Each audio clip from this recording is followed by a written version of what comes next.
Hi, Ebony. My name's Allison. I wanted to reply to your video because it was really intriguing to me that the case that you talked about. Because it seems like, as Christians especially, we have this idea that the best thing to do for people is to go out of our way and to pay for things and to just do whatever we can for them. And so it makes sense that this woman would do what she did. And she probably thought, of course, that she was doing what was best for these people and helping where she could. But it's interesting to think that it is possible that she was doing it for herself and not for them.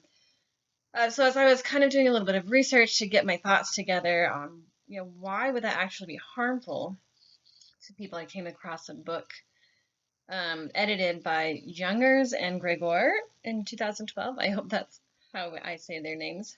Well, that's how I say them. But they talked about the boundaries in therapy and how the boundary is actually lies between therapeutic and non-therapeutic behaviors. And so when you put it in those terms, you could say, well, yeah, going and taking someone, paying for their meal, paying for bus tickets, that's not therapeutic. So as a therapist or a counselor, that would obviously cross that boundary. But the other thing that they say is that healthy boundaries encourage growth in the client.